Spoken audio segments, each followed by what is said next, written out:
ప్రాచార్య బ్రహ్మశ్రీ శలాక రఘునాథ శర్మ గారు భాగవత నవనీతి 69వ భాగం 3-9-20 మార్కండేయుల వారికి పురుషోత్తమ దర్శనం లభించింది. ఆయనలో చలనం కలిగింది. ఒక్క పెట్టున సాష్టాంగ దండ ప్రణామం చేశాడు. కళ్ళలో ఆనంద బాష్ప, గొడలంతా మై పొలక. దానితో దర్శనం సుఖంగా సంభవించల్లా. ఎలాగూ పారవశ్య స్థితి నుంచి తేరుకొని లేచి దగ్గుత్తికతో నమో నమః అనగలిగి మెల్లగా వాళ్ళిద్దరికీ ఆసనాలు పాదాలు కడిగి నీళ్లు నెత్తి మీద చల్లుగా కూర్చోబెట్టి పూజ చేసి మంత్రాల వంటి వాక్కులతో ఇలా స్తుతించి కిం వర్ణయే తవ విభో ఎదురీరోసు సుసంస్కందతే తమను వాంగ్మయ ఇంద్రియాణి స్పందంతి వై తనుధృతభృతాం అజ సర్వయోశ్చ స్వస్యాప్యదాపి భజతామపి భావబంధు. ప్రభు, నిన్ను ఏమని వర్ణించనయ్యా? నీ ప్రేరణ వల్ల సృష్టి అంతటితో చైతన్యం కలుగుతో నువ్వు పరమ స్వతంత్రుడు. బ్రహ్మ రుద్రాదులకు కూడా చైతన్య ప్రదాత అయినా అనన్య భక్తితో సేవించేవాడు హృదయాలలో నెలకొని ఉంటా. మూర్తిమే భగవతో భగవన్ స్త్రీలోక్యా క్షేమాయ కాప విరహాయ చ మృత్యుజిచ్చై నానాభివచ్చమితు మంజత సూర్యభేదం దృష్టా పునర్గ్రససి సర్వమివోర్ణవాభి. ఈ రెండు మూర్తులు ఒక్కడవైన 3 లోకాలలో క్షేమం మృత్యువును జయించటం కోసం ఏర్పరచుకో. ఈ విశ్వమంతటిని అంతటా నువ్వే. సాలెపులుగు గూటిని అది తిరిగి లోపల తీసుకున్నట్లుగా సృష్టిని లయం చేస్తాం. అస్యావితో స్థిర పదే చరే ఋతుగంగ్రమూలం యత్నం న కర్మ గుణకాల రుచస్పశంతి యద్వైస్తువంతి నినమంతి యజంతభీక్ష్యం జయంతి వేద హృదయ మనయస్తదాప్యై. ఆ స్వామి సర్వస్థావర జంగమాల సంరక్షకుడు, పరిపాలకు. అతని పాదాల మూలాన్ని ఎవడు తన గుండెల మీద ప్రతిష్ఠించుకుంటాడు. వాడికి కర్మాలు, గుణాలు, కాలాలు, రోగం తాకను కూడా. ఆ పాదమూలాన్ని వేదాలు హృదయంలో నిలుపుకున్న మునులు నిరంతరం స్తుతిస్తూ నమస్కరిస్తూ ఉంటారు, ధ్యానిస్తూ. ఎందుకయ్యా అంటే తాము అదే అయిపోవు. నాణ్యం తవాంఘృపనయ యాదప వర్గమూలితే క్షేమం జనస్య పరిశోభిత ఈశ విద్మః బ్రహ్మాభిభేచ్చల మతో విపరాధదిష్ణ్యః కాలస్య తే కిముత తత్కృత భౌతికానాం. ఈశ్వర నువ్వు అపవర్గమూర్తి, పరమాత్మ. అలాంటి నీ పాదమూలాన్ని ఆశ్రయించటం కంటే వేరైన క్షేమం జనాలకు మరొకటి లేదు. విశ్వ సృష్టి చేసి బ్రహ్మదేవుడు కూడా నిన్ను చూసి బిక్కుమంటూ ఉంటా. దానికి కారణం ఆయన ఆయువు లెక్క ఒక కల్పం మాత్రం. తద్వై భుజామృతధియ స్తవ పాదమూలం హిచ్చేదమాత్మచ్చరియాత్మగురో పరస్య దేహ్యాజ్యపార్థ మసదంచమభిజ్ఞమాత్రం విందేతే తర్హి సర్వమనీషితార్థం. ప్రభు, నీది వృతమైన బుద్ధి, అంటే ఏ కొలతలకు అందని నిజమైన సత్యబుద్ధి. నీవు సర్వలోకాలకు సర్వకాలాలకు పరమమైన గురువు. ఇల్లు వాకిలి మొదలైన నాది అనుకుని సర్వం తుచ్చం నశించి ఊరికే చెప్పుకోవడానికి మాత్రమే పనికొచ్చి అలాంటి అశాశ్వతమైన దానినంతటి క్షయించి నీ పాదమూలాన్ని ఆశ్రయిస్తా. సత్వం రజస్తమ ఇతీశ శవ తవాత్మబంధో మాయామయా స్థిత స్థితిలయోదయ హేతవోస్య లీలాధృతా యదపి సత్వమయీ ప్రశాంత్యై నాణ్యే నృణాం వ్యసనమోహదీయశ్చవాభ్యాం పరమేశ్వర ఆత్మవన్ సత్వం రజస్సు తమస్సు అనేవి నీ మూర్తి. వీటిని సాధనాలుగా చేసుకొని సృష్టి స్థితి లయాలను నువ్వు అవలీలకు నెరవేరుతూ అయినా ఈ సృష్టి మొదలైనవి నిత్యాలు కావు. నిత్యమైంది రజస్సు తమస్సుల అంటు సొంటు లేని సత్వం మాత్రం. అది ఒక్కటి పరమశాంతిని కలిగిస్తుంది. తక్కిన రెండు నరులకు దుఃఖాలను మోహాలను భయాలను కలిగిస్తాయి. తస్మాన్ భవే తదేక భగవన్నదతావకానం శుక్లాంతనం స్వదయితాం కుశలా భవన్ యత్ సాత్పతా పురుషరూపమసుర్భశంతి సత్వం లోకో యతో భయముతాత్మసుఖం నాచాన్యత్ పరమపురుషా. బుద్ధి కుశలత కలవాళ్ళు నీకు అత్యంత ప్రియమైన తెల్లని తలువునే వేసుకో. అదే నీ సత్వగుణ రూపమైన స్థితి. దానివల్ల వాడు అభయాన్ని ఆత్మసుఖాన్ని పొందు. తస్మై నమో భగవతే పురుషాయ భూముని విశ్వాయ విశ్వగురవే పరదేవతాయ నారాయణాయ ఋషయే చ నరోత్తమాయ హంసాయ సంయతగిరే నిగమేశ్వరాయ. పరమ పురుషా, నువ్వు 6 గుణాల పరిపూర్ణంతో నిండిన మహాపురుషుడు. అన్నింటిలో అందరి లోపల బయట కూడా ఉంటా. విశ్వగురు పరదేవత నరనారాయణ మహర్షుల రూపంతో కనపడతా. వాక్ప్రపంచమంతా నీలో ఉంది. వేదాలనన్నిటికీ అధీశ్వర పరమశుద్ధతత్వమైన నిన్ను ఋషులు హంస అంట. యం వై నవేద వితధాక్షబద్ధై భ్రమర్ధి సంతం స్వవికే శ్వంసుషు హృదపి దృక్పథేషు తన్మాయయా వృతమపి స ఏవ సాక్షాత్ అధ్యస్తవాకిల గురురూపసాధ్యవేదం. పరమాత్మ, నువ్వు లేని తోచని అందరి చోటు జీవుల వెలుపల లోపల కానిదే. కానీ నీ మాయ అనే అడ్డుగోడల జీవుడు నిన్ను దర్శించుకోలేకపోతు. అజ్ఞానం వల్ల అసత్యమైన వాటిని సత్యమనుకుంటూ బతుకులు పాడు చేసుకుంటూ అయినా జగద్గురుడవైన నువ్వు కరుణిస్తే నిన్ను తప్ప మరొకరిని దృష్టిలో మేము పెట్టుకో. యద్దర్శనం జగమ ఆత్మరహ ప్రకాశం ముహ్యంతి యత్ర కవయో జపరాయ తంత తం సర్వవాద విషయ ప్రతిరూపశీల వందే మహాపురుషమాత్మనిగూఢబోధం.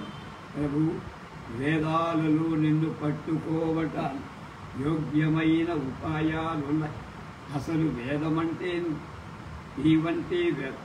కానీ బ్రహ్మ మొదలైన మహాత్ములు కూడా ఒక్కొక్కప్పుడు మోహంలో పడిపోతాం. కానీ పరమ దయాళువైన పరమ వాత్సల్యం అందరికీ నీ తత్వాన్ని ప్రకటిస్తూ నిజానికి నీవు అనుగ్రహించదలచిన ఆధారంగా ఒక దేహాన్ని ఏర్పరచుపడు. ఆ కారణంగానే నిన్ను పురుషోత్తముడన్న. అట్లాంటి నీకు ప్రణామాలు ప్రణామాలు ప్రణామాలు. మార్కండేయుల వారు మాయను దర్శించి సూతల వారు శ్రవణకాని మహర్షుల ఇలా చెప్పారు. మహానుభావులారా, మహోదాత్త జ్ఞాన సంపన్నుడైన మార్కండేయుల వారు అలా స్తుతిస్తూ నరసకుడైన నారాయణ ఋషి ప్రీతుడై ఇలా మహర్షి, నువ్వు అనన్య సాధ్యమై తపశ్శక్తితో కృతార్థుడవి అయ్యా. మేము పరిస్తుష్టులమై నీ కోరిక ఏమి? అప్పుడు ఋషి, దేవేశ, నీ దర్శనం కంటే నేను కోరే వరమేమి? అయినా బ్రహ్మాదులకు కూడా సాధ్యం కాని నీ మాయాతత్వాన్ని తెలుసుకోవాలనుకుంటున్నాను. అలాగే అని నారాయణ స్వామి బదరికాశ్రమానికి వెళ్ళి మార్కండేయుల వారు నిరంతర నిశ్చల ధ్యానంతో మాయా దర్శనం ఎలా అవుతుందా అని నిరీక్షిస్తూ ఆ ధ్యాన మహిమవన్ ఒక్కొక్కప్పుడు భగవత్ పూజను కూడా మరిచిపో అలా ఉండగా ఒకరోజు సాయంకాలం సంధ్యా సమయంలో అకస్మాత్తుగా అతి తీవ్రంగా గాలులు వీచి మేఘాలు కమ్మె ఉరుములు మెరుపులు రెచ్చిపోతున్న అతి భయంకరమైన వాన కురిసి భూమంతా జలమయమైపోయింది. బిందంటే అలలు ఎగిరి పడుతుంది. సముద్ర ఘోష భరింపరాకుండా మొసళ్ళు తిమింగలాలు ఎగిరెగిరి పడుతుంది. ఏ ప్రాణికి ఊపిరాడని స్థితి. మార్కండేయుల వారి మనస్సులో అలజడి మొదలై ఎటు చూసినా భయంకరమైన అలలే. భూమండలమంతా ఆ మహాజలరాశిలో మునిగిపోయింది. తానొక్కడు దిక్కుతోల జడలు విరబోసుగని పిచ్చివాడిలా ఊగిపో అటు ఇటు తిరుగుతుంది. ఎప్పుడూ లేని ఆకలి దప్పిక ప్రాణాలను తోడేస్తుంది. తన చుట్టూ మహాభయంకరాలే జల జంతువులు ఎప్పుడెప్పుడు మింగేద్దామా అన్న నోళ్ళు తెరచి మీదకు దూకపోతాయి. పెద్ద సుడిగుండాల్లో పడి మునుగుతూ అలల తలుపులకు అలమటి పడరాని పాటుపడి ఎప్పుడు ఎరగని ఏవేవో రోగాలు తనను పీడిస్తున్నట్టనిపించి మరణ వేదన అనుభవానికి వస్తాయి. అటువంటి పాటతో కొన్ని కోట్ల సంవత్సరాలు గడిచి ఉన్నట్టుండి అతని ఆ మహాప్రళయ జలరాశి ఒక ఎత్తైన ఒక మర్రి చెట్టు కలదు. దానికి ఈశాన్యమై కొమ్మ మీద ఒక దొన్నె వంటి ఒక ఆకు కలదు. దానిలో ఒక పరమ సుందరుడైన శిశువు కరుండటం చూశాడు మార్కండేయులు.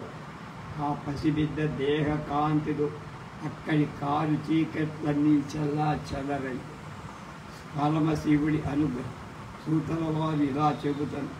శౌనక మహర్షి మార్కండేయుల వారు ఈ విధంగా నారాయణ కల్పితమైన యోగమాయ అనుభవించి ఆ స్వామిని శరణు పొందాలనుకుని ఇలా ప్రార్థించి, ప్రభు నువ్వు మా మాయను నీ మాయను ప్రదర్శిస్తున్నావు. అదంతా సత్యమే. మహావిద్వాంసులు కూడా దాన్ని చూసి మోహం పొందుతారు. నేను నీ పాదపద్మాలు మాత్రమే ఆశ్రయిస్తాను. సూతులు ఇలా చెప్తున్నారు. ఇంతలో మార్కండేయ మహర్షికి రుద్రదేవుడు ప్రథమ గణంతో కలిసి దర్శనం అనుగ్రహించి అప్పుడు ఉమాదేవి ఆ ఋషిని చూస్తూ పరమశివుడితో ఇలా అన్నది, స్వామి ఇతన్ని చూడండి. పెను తుఫాను అడగిపోయిన తర్వాత అతి ప్రశాంతంగా ఉన్న ప్రకృతిలా ఉన్నాడు. ఇంద్రియాలు వికారాలు లేకుండా ప్రసన్నంగా ఉన్నాడు. అతి తీవ్రమైన జంఝామారుతాన్ని అల్లకల్లోలమై అది అణగిన సమయంలో సముద్రం ఎలా ఉంటుందో అలా ఉన్న ఆ మహర్షిని అనుగ్రహించి తపసిద్ధిని కలిగింది. లోకాల తల్లి ఉమ ఇలా అనగానే భగవానుడు ఇలా అన్నారు, ఉమాదేవి ఆ బ్రహ్మర్షికి ఏమి అక్క, అవ్యయుడైన పరమాత్మ మీద అచంచల భక్తి మాత్రమే అతడు కోరాడు అంటూ పరమేశ్వరుడు తన దగ్గరికి చేరుకుంది. మార్కండేయ మహర్షి జగత్పితరులైన వాళ్ళిద్దరినీ గమనించాల. విశ్వాన్ని కానీ కళకు తను తాను కానీ గమనించే స్థితిలో సర్వశక్తిమంతుడైన పరమేశ్వరుడు మార్కండేయుల తన్మయ స్థితిని గమనించి యోగమాయా ప్రభావం హృదయాకాశంలోకి ప్రవేశి మార్కండేయుల వారిని వెంటనే స్వస్వరూప జ్ఞానం కలిగి ఋషి దర్శనంతో ప్రభువు మెరుపులా పింగళ వర్ణంతో ఉన్న జడలతో 3 కళ్ళతో 10 చేతులతో గౌరీదేవి సహితుడై వెలుగులు పులి చర్మం శూలం విల్లంబులు మంచపు దాలు రుద్రాక్షమ కపాలం ఖడ్గం ఆ చేతుల్లో విరాజిల్లుతాయి. మార్కండేయుడికి ఇదంతా ఏమిటో తెలియల. మనస్సు నిండా ప్రశ్నలు.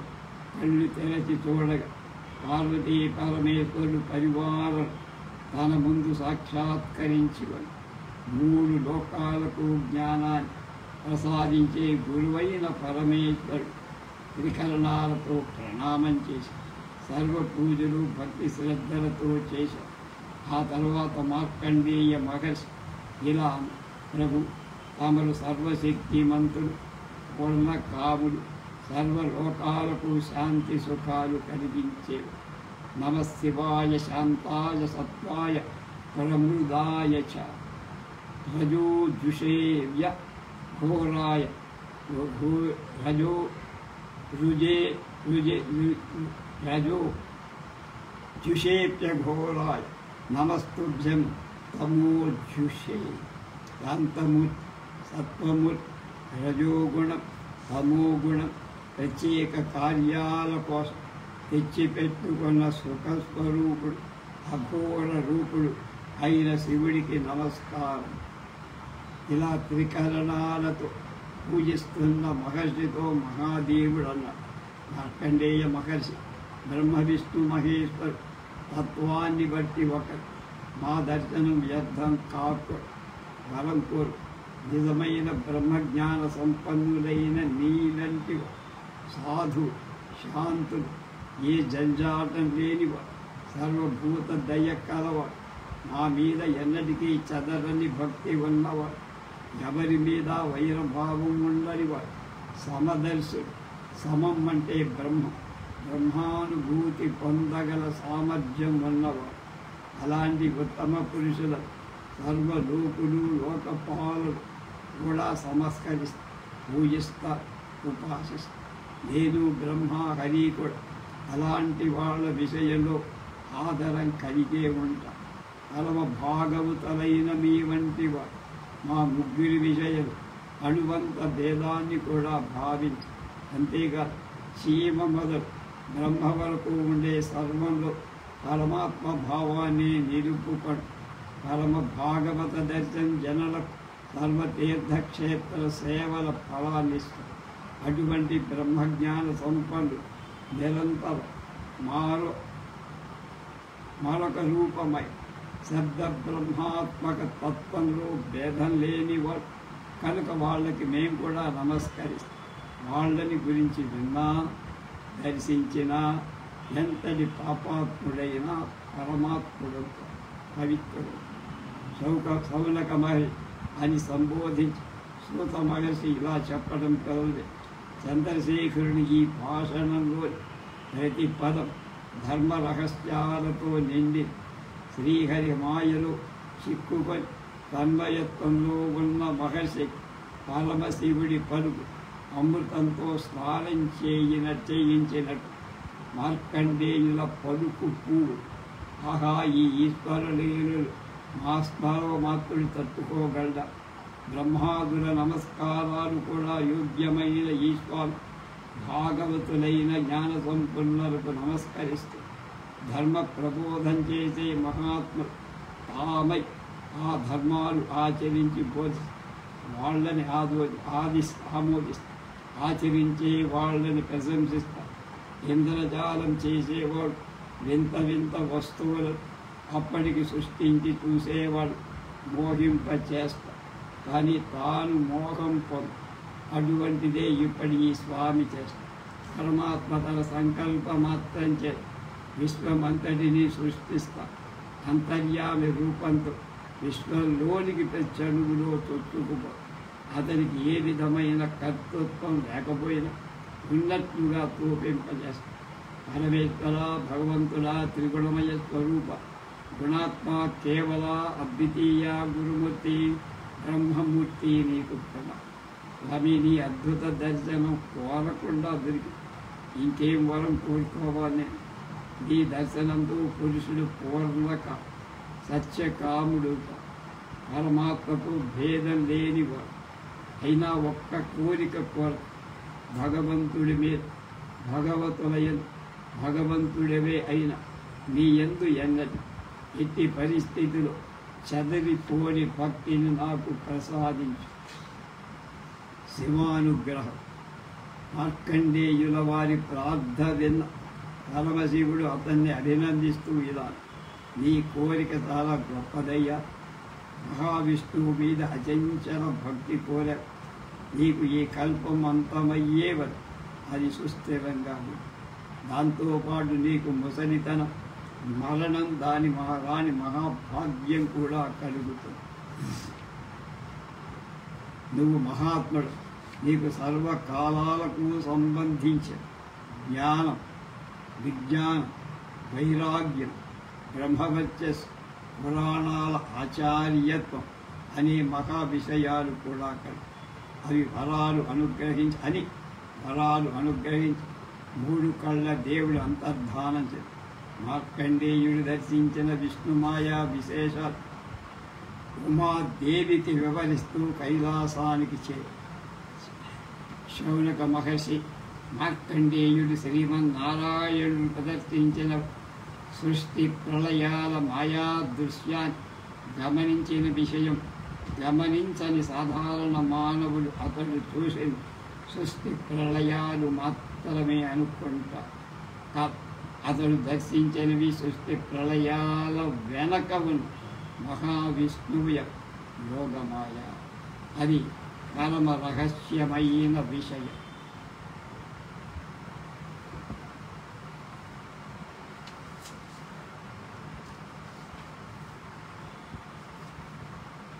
క్రియాయోగం.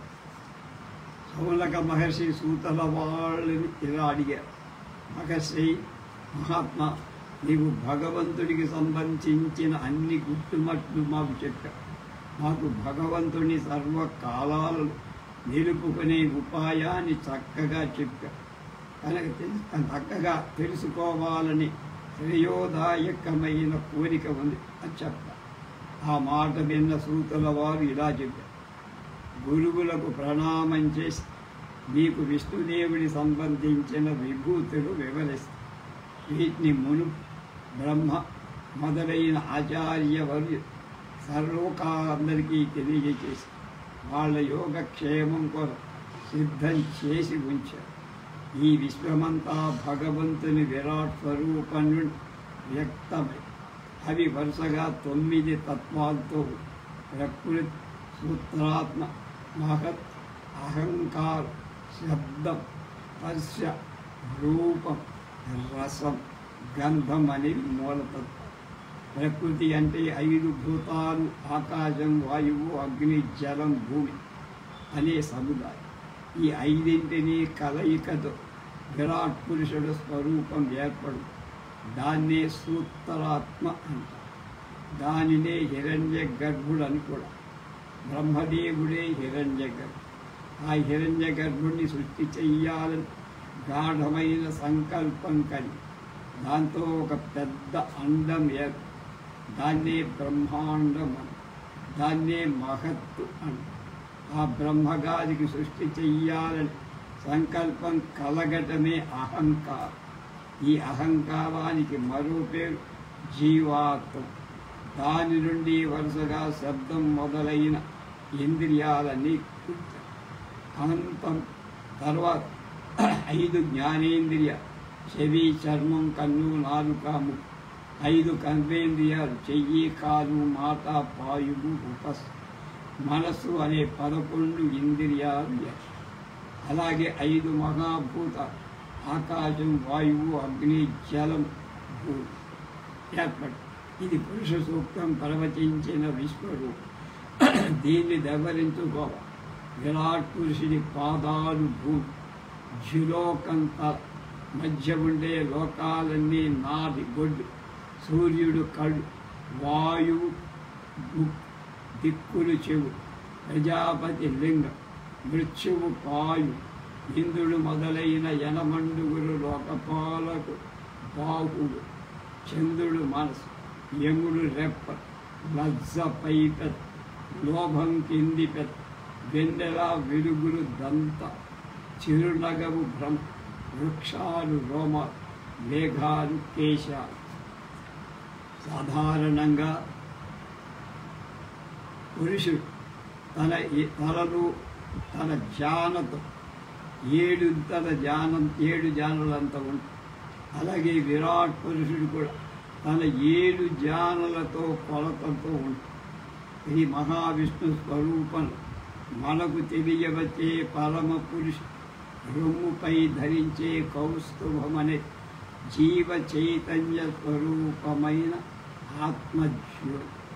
దాని దివ్యమైన వెలుగు సంకేతమే శ్రీవత్సం అనే పుట్టుమత్స. ప్రభు మెడ నుండి పాదాల దాకా కలుసుకున్న వనమాల పంచభూతాల సమాకార రూపమైన మాయ.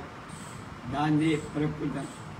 అర్ధ గాయత్రి, అనుష్టుపు, ఉష్ణి మొదలైన ఛందస్సులే స్వామి కట్టుకున్న పట్టు పీతాంబ. అకార ఉకార మకారాత్మకమై ఓం అని ఏకాక్షర రూపమైన ప్రణవు స్వామి ధరించిన యజ్ఞోపదేశ. సాంఖ్యయోగం, సాంఖ్యం యోగం అనేవి రెండు ధరించిన కమల కుండల వేదాంతరి. బ్రహ్మలోకం ఆయన కిరీటం. మూల ప్రకృతి ఆదిశేషుడుగా తెలియవచ్చే స్వామి యొక్క పాన్. ధర్మం, జ్ఞానం, సత్యం, వృతం, యజ్ఞం మొదలైన మహావిషయాల సముదాయమే ఆయన నాభికమల. ఇంద్రియాల శక్తి, మనశక్తి, దేహ బలం అనే మూడింటి కలయికే కౌమోదికి అనే గద. జలతత్వ రూపమైన పాంచజన్యమే ఆయన మొరయించే అంటే నాదం చేసే శంఖం. అది బ్రహ్మశబ్దానికి సంఖ్య. స్వామికి సంబంధించిన తేజస్సే సుదర్శన చక్ర. నిర్మలమైన ఆకాశతత్వమే నందకం అనే కళ. తమో గుణానికి ప్రతీకే జాల్. కాలం శాంగ్యమనే ధనుసు. కర్మం అంపకు అంటే బాణపు. ఇంద్రియాలు బాణం. క్రియాశక్తి రూపమైన మనస్సే రథం. ఇంద్రియాల విషయాలైన శబ్దం మొదలైనవన్నీ రథం వెలుపరిప. వరద ముద్ర, అభయముద్ర పరమాత్ముని క్రియాశీలాన్ని తెలియచేస్తాయి. సూర్యమండలం లేదా అగ్నిమండలం ఆయన పూజాస్థలం. యజమానుడి పూజ చేసేవాడు అంతఃకరణ శుద్ధే మంత్ర దీక్ష. తెలుసో తెలియకో జీవుడు చేసే పాపాలు తొలగించడమే పూజా విధానమని. శ్రీమన్నారాయణుణ్ణి భగవంతుడని. భగం కలవ. భగం అంటే మామూలుగా అంటే ఇంకొక అర్థం. ఇక్కడ భగం అంటే సమగ్రమైన ఐశ్వర్యం, ధర్మం, యశస్సు, సంపద, జ్ఞానం, వైరాగ్యం అనే ఆరుంటి సముదాయంని భగం. అది కలవాడు భగం. ఆ భగానికి సంకేతం స్వామి. చేతిలో కదలాడే లీలా కమలం. ధర్మం, యశస్సు అనే చామర. తెల్లని గొడుగు అందరికీ అభయం ఇచ్చే వైకుంఠధామం. మధ్య భాగం అటు ఇటు రెండు రెక్కల లాంటి మూడింటి సముదాయ రూపమే స్వామికి వాహనంగా ఉండే గరుత్మం. మూడు వేదాలకు అది ప్రతీక. భగవంతుడు యజ్ఞస్వరూపుడు కనుక అతని వాహనం వేదాత్మకమైన సుపర్ణ పర్వం ఉంది మనకు. అది గరుత్మం. విష్ణుడి ఎన్నడూ విడవక అంటి పెట్టుకొని ఉండే లక్ష్మీదేవి భగవంతుని శక్తికి ప్రతి. భగవంతుని పారిషదులలో ముఖ్యుడైన వాడు విశ్వక్సేనుడు. పంచరాత్రం మొదలైన తంత్రాలకు ఆయన కనిపెట్టిన మూర్తి.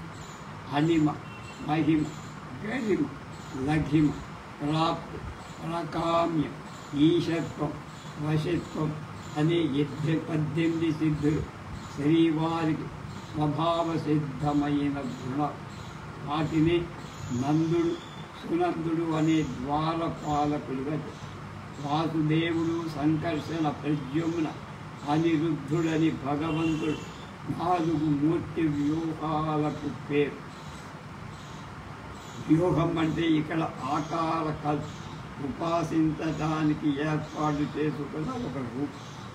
ఈ 4 మొదటిదైన వాసుదేవతత్వం ఓంకారంలోని మొదటి మాత్ర అయిన అకారం. దానికి ఉపనిషత్తు పెట్టిన పేరు విశ్వడు.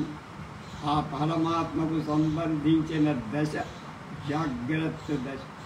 రెండవదైన సంకర్షణ తత్వం, రెండవ మాత్ర అయిన ఉక. అప్పటి పరమాత్మ పేరు తైజసు, దశ స్వప్నం. మూడవదైన ప్రత్యుమ్న వ్యూహం మకార్. అప్పటి పరమాత్మ పేరు ప్రాజ్ఞుడు, దశ గాఢని. నాలుగవది అనురుద్ధ తత్, అది ఓంకారంలో అర్ధమాత్ర. అప్పటి పరమాత్మ సాక్షి మాత్రం సర్వజ్ఞానాలకు ఆధారం. ఇదంతా మాండూక్య ఉపనిషత్ జ్ఞానానికి సంబంధించిన విషయం. ఓంకార జ్ఞాన విషయ వివేచనం ఈ కింది పట్టిక ద్వారా సంభవించటానికి ప్రయత్నిస్తుంది. తెలుసు. ఓంకారంలో 4 మాత్రలు, ఆ ఉం అర్ధమాత్ర. ఈ 4 మాత్రలకు అభిమాన తత్వాలు 4. విష్ణుడు, తైజసుడు, ప్రాజ్ఞుడు, సాక్షిభూతుడు. ఈ 4 దశల్లో ప్రకాశిస్తారు. జాగ్రత్త దశ, స్వప్న దశ, సుషుప్తి దశ. ఈ మూడింటికి అతీతమై బాహ్య ప్రపంచ స్మృతి లేని ధ్యానం.